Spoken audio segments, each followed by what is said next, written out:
Next team is DC, Delhi capitals, లేకపోతే పాత దాంట్లో Delhi daredevils. So yeah, DC అంటే నీకు ఏం గుర్తొస్తుంది? డీసీ అంటే మన వీరేంద్ర సెహ్వాగ్, ఢిల్లీ డేర్ డెవిల్స్. అసలు ఫైరీ స్టార్ట్స్ ఇచ్చాడు. ఆ టీం కూడా అప్పట్లో David Warner, AB de Villiers, present ఇప్పుడున్న అందరు స్టార్స్ ఒకప్పుడు డీసీలో ప్లేయర్. డీసీలో ఉండే వాళ్ళు వదిలేశారు. దాని తర్వాత ఏదో ఫ్రాంచైజ్కి వెళ్ళి ఆండ్రే రసెల్ అసలు ఒక. సో 2025 వీళ్ళ ఆప్షన్ స్ట్రాటజీ ఏంటి?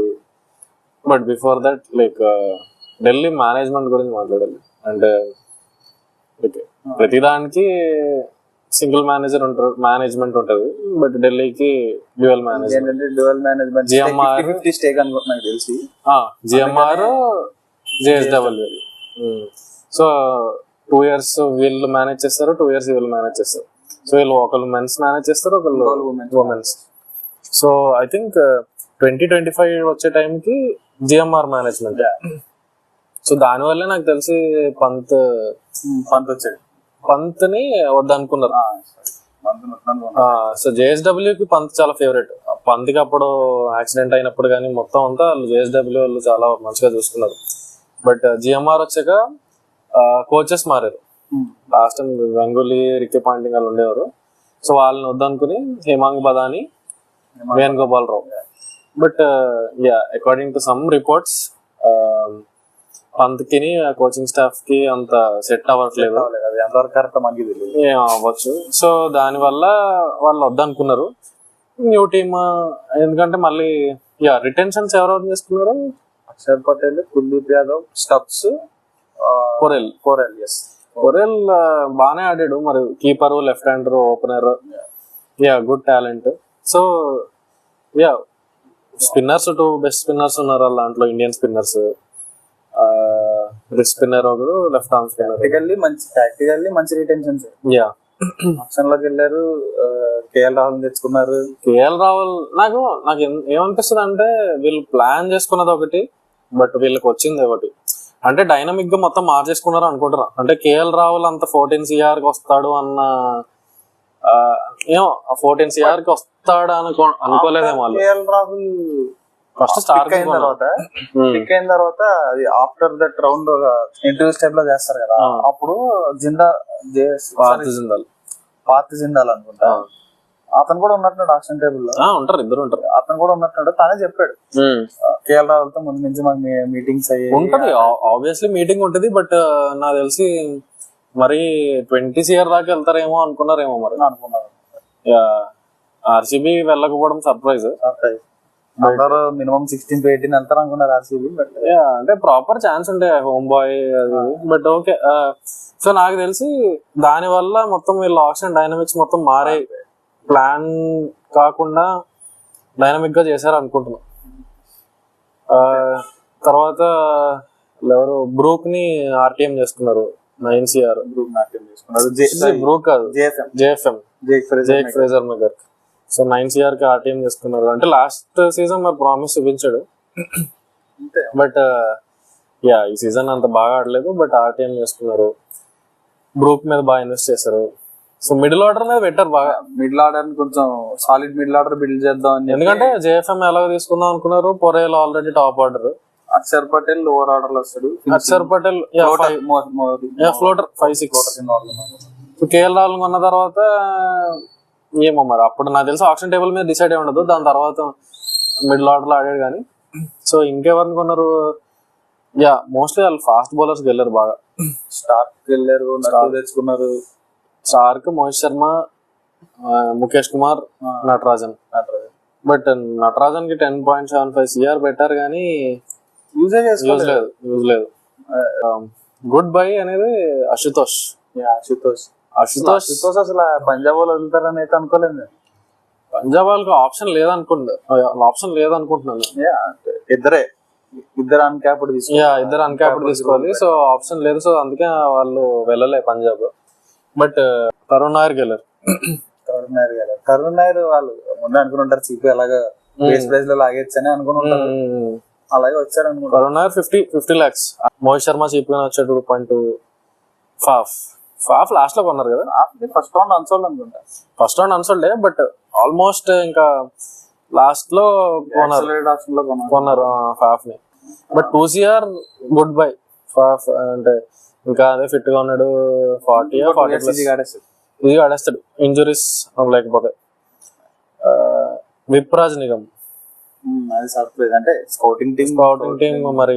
Vipraj Nigam UP Liiga Delhi Lego. But batting అనేది ఫస్ట్ మ్యాచ్ లోనే విప్రాజ్ నిగమ్ బ్యాటింగ్ బాగా చేశాడు. ఇంకా డానవన్ ఫెరెరా అని కొన్నారు. డానవన్ ఫెరెరా గురించి అందరికి అంత తెలియకపోవచ్చు. బట్ చాలా destructive player. So Donovan Ferreira I think నాకు ఈ సీజన్ పక్కా స్టార్టింగ్ ప్లేయింగ్ 11 పక్కా ఆడతాడు అనుకుంటున్నాను నేనైతే. డానవన్ ఫెరెరా. సో టీం అంతా చూసిన తర్వాత నువ్వేమనుకున్నావు? వాట్ ఇస్ యువర్ ఎక్స్పెక్టేషన్ 2025 లో? క్వాలిఫై అవుతారు అనుకోలేదు. సేమ్ అదే అనుకున్నా, 5 to 7 మధ్యలో ఉంటారు అంతే. మిడ్ టేబుల్ అనుకున్నా, మిడ్ టేబుల్ వచ్చారు. అది బ్రూక్ అసలు గేమ్ కే రాకపోవడం అనేది అసలు అది బ్రూక్ రాకపోతే వాళ్ళు రిప్లేస్మెంట్ కూడా చేసుకోలేదు కదా. రిప్లేస్మెంట్ చేసుకుని అంటే అప్పుడే కొంచెం సెట్ అయ్యేది తెచ్చుకునేవాళ్ళు. బట్ అప్పుడు చాలా అన్సర్టనిటీస్ ఉండే. లైక్ మ్యాచ్లు గెలిచేసారు కానీ కేఎల్ రాహుల్ బ్యాటింగ్ పొజిషన్ ఏమో ఫస్ట్ మ్యాచ్ లేడు అనుకుంటా, new Born maybe something. Second match ఏమో 4 ఆడాడు. మళ్ళీ థర్డ్ మ్యాచ్ ఏమో ఫాఫ్ ఇంజరీ అని చెప్పి మళ్ళీ ఓపెనింగ్ ఆడాడు. మళ్ళీ 1-1 ఆడాడు. మళ్ళీ 4 ఆడాడు. మళ్ళీ లాస్ట్ కి ఇంకా ఓపెనింగ్ సెట్ అయ్యాడు. సో కేఎల్ రాహుల్ T20 లో IPL లో at least perfect opening. So T20 లో ఇంకా నో ఛాన్స్. ఇంకెలా ఇండియన్ అంబిషన్స్ కూడా లేవు. అంటే చాలా మంది ప్లేయర్స్ ఉన్నారు నాకు తెలిసి. ఇండియన్ అంబిషన్స్ అయితే నాకు తెలిసి T20 లో ఉండదు. సో ఫిక్స్ చేసుకోవాలి ఇంకా ఓపెనర్ కింద కేఎల్ రాహుల్ ఓపెనింగ్ బెస్ట్. అంటే బెస్ట్ ప్లేయర్స్ అందరికి ఎక్కువ బాల్స్ రావాలి. So opening perfect place KL Rahul కి. సో పొరేల్ ఏమో సరిగ్గా పర్ఫార్మ్ చేయలే. JFM flop. సో నట్టును అసలు ఆడిపిలే. అసలు ఎందుకు ఆడించలేదు ఇప్పటికి. నట్టును డెత్ ఓవర్స్ లో స్ట్రగుల్ అయ్యారు. నటరాజన్ ఆడుకోలేదు. But Starc same bowler, Nattu same bowler అని చెప్పి ఎందుకో ఈ స్టీరియోటైప్ చాలా బ్యాడ్ అనిపిస్తుంది. మంచి కంట్రోల్ ఉంది, ఆర్కర్ లేస్తాడు. అవును. But at least Mohit Sharma place లో ఆడించాల్సింది. సో అదొక బ్యాడ్ థింగ్. ఓన్లీ పాజిటివ్స్ ఏంటంటే విప్రాజ్ నిగమ్, అశుతోష్. సో వాళ్ళిద్దరు ఇంకా perfect set. Vipraj Nigam 8 perfect leg spin వేస్తాడు, మంచి బ్యాటింగ్ ఆడతాడు. అశుతోష్ ఫినిషర్. ఇంకా పాజిటివ్ ఏమో నాకు చాలా బొక్కలు కనపడుతున్నాయి నెక్స్ట్ సీజన్ కి. ఎందుకంటే ఫస్ట్ 5 మ్యాచెస్ గెలిచినా సరే ముంబై మ్యాచ్ లో ఒక్క బాల్ తో శాంట్నర్ వేసే బాల్ కరుణ్ నాయర్ కి. ముంబై సీజన్ అలా మారింది, వీళ్ళ సీజన్ ఏమో ఇలా కింద పడిపోయింది. సో చాలా గ్యాప్స్ ఉన్నాయి. ఇప్పుడు JFM ని నాకు తెలిసి రిటైన్ చేసుకోరు. బ్రూక్ లేడు. బ్రూక్ ఈ సీజన్ కూడా ఆడాడు కదా. బ్యాన్ నెక్స్ట్ సైకిల్ వరకు బ్యాన్ చేస్తారు. ఫాఫ్ ఏమో నాకు డౌట్, అంటే ఇంజురీస్ అది ఇది అని చెప్పి వేరే లీగ్స్ కూడా ఆడట్లేదు ప్రస్తుతానికి. So Faf uncertainty. పొరేల్ ఉంచుకుంటారు బట్ స్టిల్ పొరేల్ పర్ఫామ్ చేయలేదు. కరుణ్ నాయర్ పర్ఫామ్ చేసాడు. బట్ ఇంకో ప్లస్ ఏంటంటే సమీర్ రిజ్వీ లాస్ట్ మ్యాచ్ బాగా ఆడాడు. So Sameer Rizvi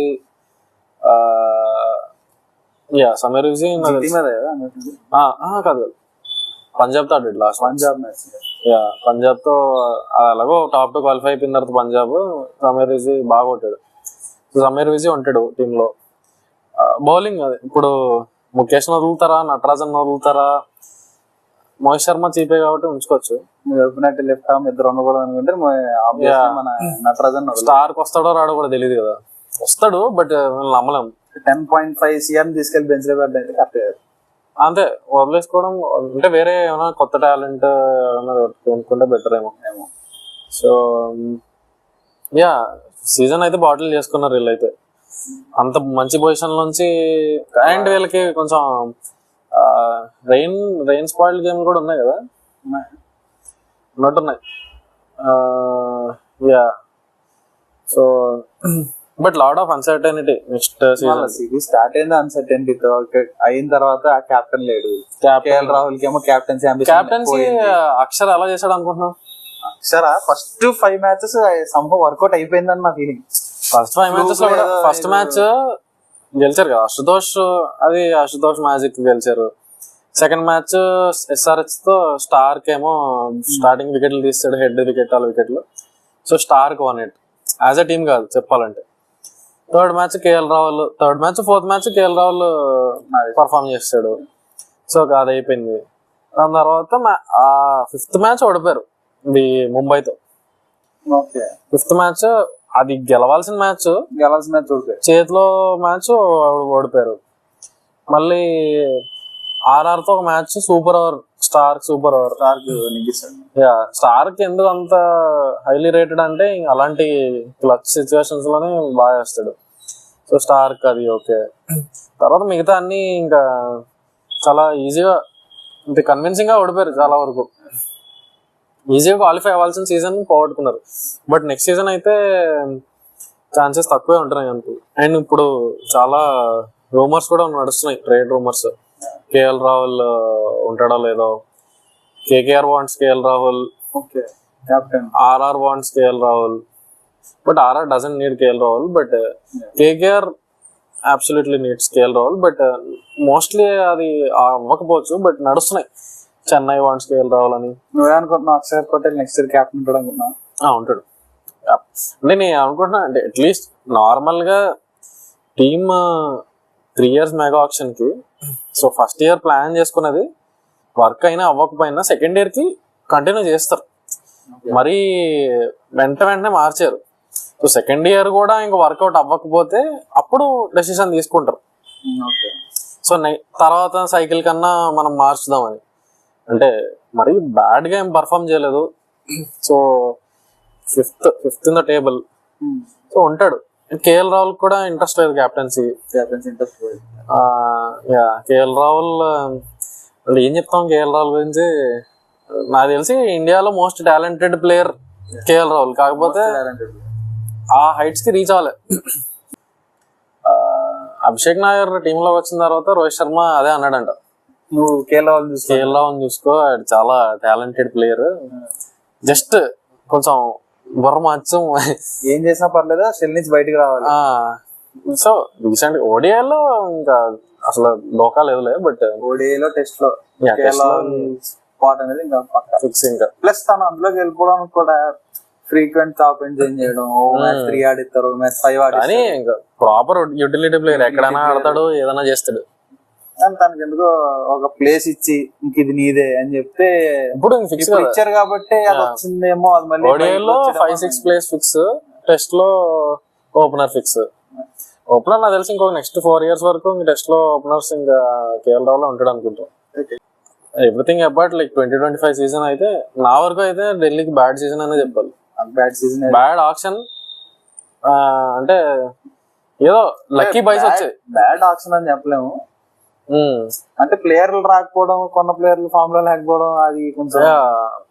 so okay option అంటే ప్లానింగ్ ఇప్పుడు ఆర్సీబీ ఎందుకు గుడ్ ఆప్షన్, వాళ్ళు అనుకున్న ప్లాన్ కి అనుకున్న ప్లేయర్స్ వచ్చారు. ముంబై అనుకున్న ప్లాన్ కి అనుకున్న ప్లేయర్స్ వచ్చారు. పంజాబ్ కి అలాగే వచ్చారు. కాకపోతే సీరియస్లీ డౌట్ వీళ్ళ ప్లాన్ నాకు తెలియదు.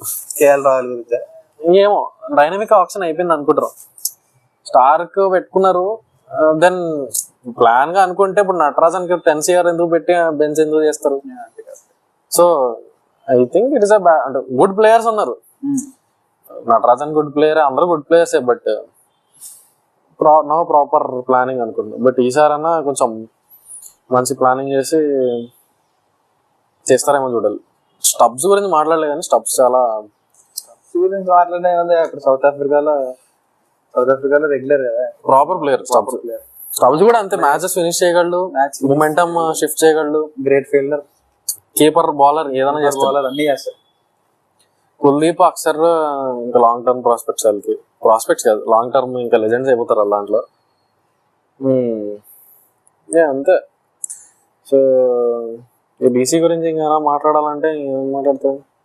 ఏముంది, నెక్స్ట్ ఆక్షన్ లో కొంచెం బెటర్ ప్రైస్ చేసి బెటర్ బైస్ అని కాదు, జస్ట్ కొంచెం బెటర్ ప్లానింగ్ ఎలాగంటే ఇప్పుడు బ్రూక్ ఉన్నాడు స్టార్టింగ్ లైన్ కూడా తనతో ముందే మీట్ అయ్యి నీకు నువ్వు మాతోనే కమిట్ అయి ఉండాలి ఆ టైప్ డిస్కషన్స్ ఏమన్నా జరిగి ఉంటే బెటర్ గా ఉండేదేమో. అంటే బ్రూక్ కి అది అక్కడ ఇంగ్లాండ్ కెప్టెన్సీ అది వచ్చింది, ఇంగ్లాండ్ వాళ్ళు కొంచెం పర్టికులర్ ఉంటారు కదా, సో యా నమ్మలేము ఇంకా. బట్ కోర్ ని ఫిక్స్ చేసుకోవాలి, పొజిషన్స్ ఫిక్స్ చేసుకోవాలి, ఆ రోల్ క్లారిటీ ఉండాలి. కేఎల్ రాహుల్ ఓపెనర్ ఫిక్స్ అనుకోవాలి. ఇంకా Vipraj 8 fix, Ashutosh 7 fix, Axar 6 fix, Kuldeep 9 fix, Starc ఒక 10 బెటర్ 9 లో స్టబ్స్ ఏమో 5 or 4 ఫిక్స్. సో చిన్న చిన్న గ్యాప్సే ఉన్నాయి, బ్యాకప్స్ కొనుక్కోవాలి. బట్ సమీర్ రిజ్వీ కూడా నాకు తెలిసి టీమ్ లో ఫిక్స్. మన డోనవన్ ఫెరారాని ఆడించాలి. ఇంపాక్ట్ ప్లేయర్ మన Sameer Rizvi okay good player పెట్టుకోవచ్చు. సో యా మిగతా దీని గురించి మిగతా స్టార్టింగ్ 4 టీమ్స్ గురించి రిటెన్షన్స్ లో అది మనం ఎక్కువ మాట్లాడాల్సిన పని లేదు, సేమ్ టీమ్స్ వెళ్తారు. బట్ డీసీ చాలా పాయింట్స్ ఉన్నాయి.